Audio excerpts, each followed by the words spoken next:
and welcome to another video. And I've mentioned it before, but I haven't really gone in depth of exactly what it is. So today's episode will be about El Nino and La Nina.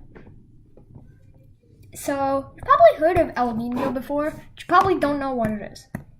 So let me take our green here and draw a line somewhat like this.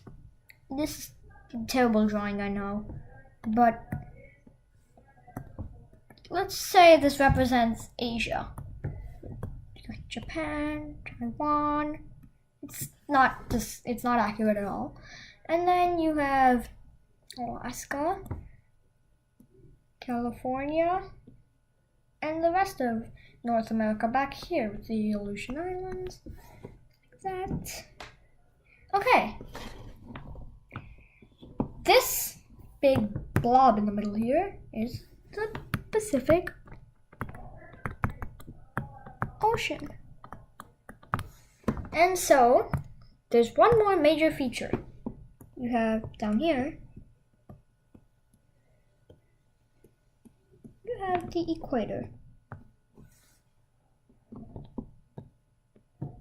Alright, so what El Nino is there's usually, all the way back here, a set of tropical thunderstorms that rain over quite warm waters in this area of the Pacific Ocean. The water temperature back here on the other side is slightly cooler.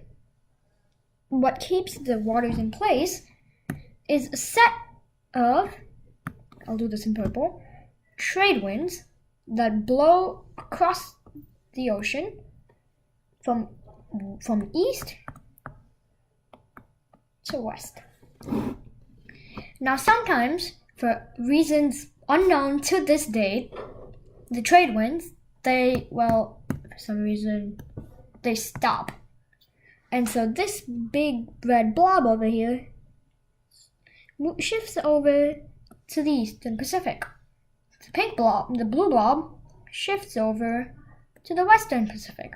Now this whole thunderstorm stuff moves all the way over here. And suddenly, the waters of the eastern Pacific, they will heat up a lot. And that can't be good, can it? Warming waters. And this doesn't have anything to do with global warming. This is, again, reasons unknown. But the water here starts to get warmer. Once it heats a certain temperature above average, it's called a La Nina. Now, what can that do? Well, you might think, oh, it's just warm water. It's not going to do anything other than, I don't know, make it easier to swim in. Actually, no. First of all the fishies that were living there that are used to the cold water, to get cold water, they have to swim up north to get their cold water up here. However, the marine life that lives in that colder area is not the same, and so a lot of the fish end up dying.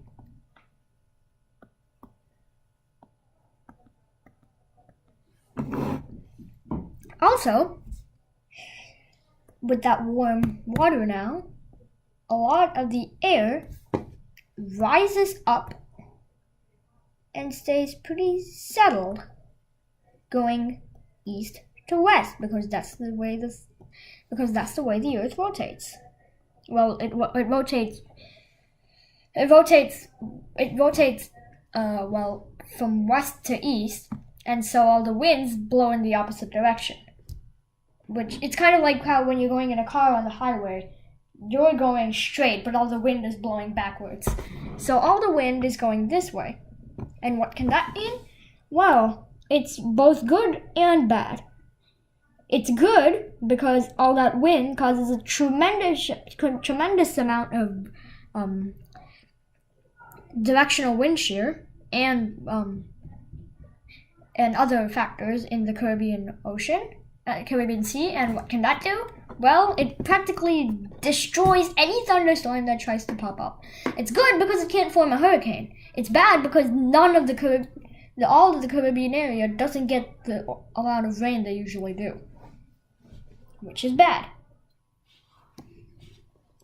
3, because of this warm water, sometimes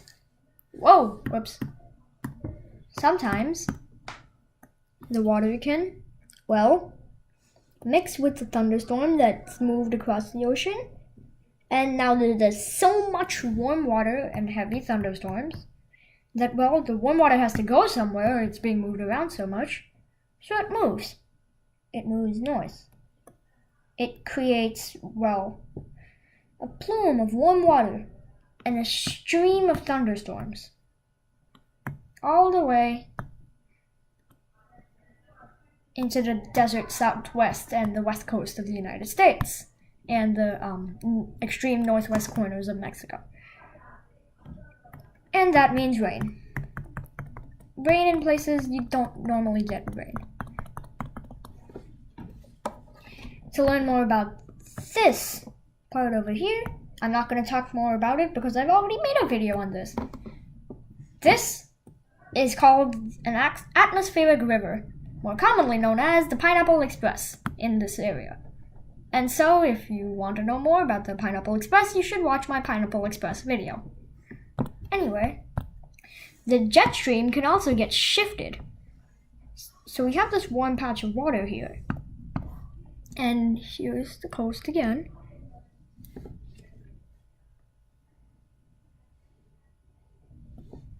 And so the jet stream is this extremely fast moving air mass that goes pretty much around the planet, and there's multiple ones of them.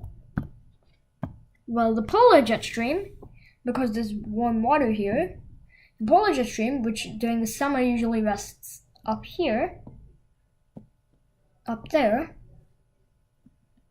and in the winter usually goes about there. Because of the warm water, it gets shifted up, up, up. And now, it's actually off the screen, the polar jet stream, not even there. And during the winter, it's up here.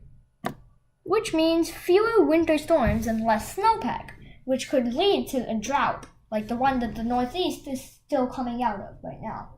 That was caused by the greatest and strongest El Nino ever on record, the 2015-16 El Nino, which I think broke the previous record by 0.1 degrees Celsius higher than average, or either that or it tied with the original record. That the record would be the 1996-97 El Nino. And what's happening now, and what happened 97-98 was, that warm water, which caused all of the things I just explained to you, prevented storms, pushed up the jet stream, etc., etc. Suddenly, the trade winds, the same way they go, they come back, blowing from east to west. Sometimes, like in 2016-17 and in 1997-98, they blow extremely harder right after an El Nino, and they push that warm water far, far away. Well, that's good news, right? We came out of the El Nino. Yeah, well, the bad part is we came into a La Nina. El Nino comes from the Spanish word for the boy. La Nina comes from the Spanish word the girl.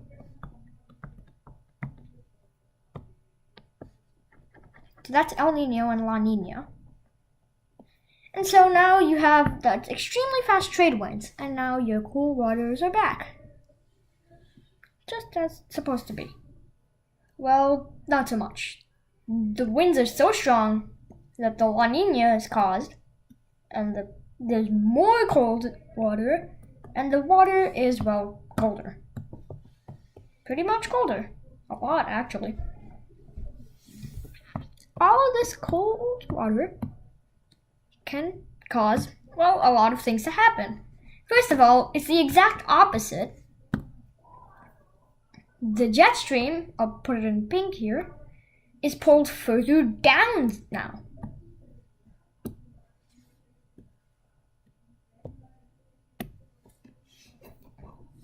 There is less vertical wind shear. All the wind shear is going the other way. And so the Pacific tropical cyclone season is very, very slow. The Atlantic one, however, is extremely high, with virtually no wind shear blocking the paths of strong storms. Also, with this jet stream, during the winter time, any place in a horizontal line connecting Seattle to Boston, Portland to New York, and all the way down to in line with San Francisco and Virginia, North Carolina. The jet stream can set up anywhere in that area, all the way up to Maine and as far south as South Carolina, all the way up to Canada, and as far south as Central California. The jet stream, think of it as a roller coaster for low pressure systems. Whee! And those low pressure systems intensify from the cold air around it, and the jet stream, which is also extremely strong due to the La Nina. And well, you get snowstorm after snowstorm after snowstorm, completely catching everyone in the northern tier of the country off guard. And so, La Nina, El Nino. Two completely different, but very similar things. That concludes this video. Thanks for watching. If you haven't done so, subscribe. Let me just put that there. And if you have any questions, ask them in the comments below. And if you have any suggestions for future topics,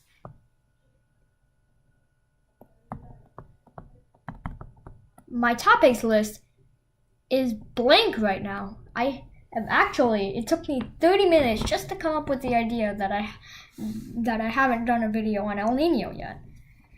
So if you have any ideas for future topics, please send them to me in a comment, and I will do a video on that because I, again, really need topics. For now, I'm thinking that my next 4 videos are going to be on clouds, because I realized I haven't gone over clouds yet, and that clouds equals weather. Of course, there's sun, but clouds are made of water, and so that's basically any precipitation has to fall out of a cloud. And I haven't talked about clouds yet on this channel. So my next at least two videos are going to be on clouds. But if you have any other topics, again, my list is blank. So send them in and I'll probably make a video on them.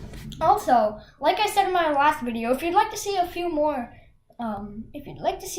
science explainer videos, not just weather, I will do so. However, my last 5 videos before this one have been science videos. So I'm not going to do that until summer starts. So, yes. Anyway, thanks for watching.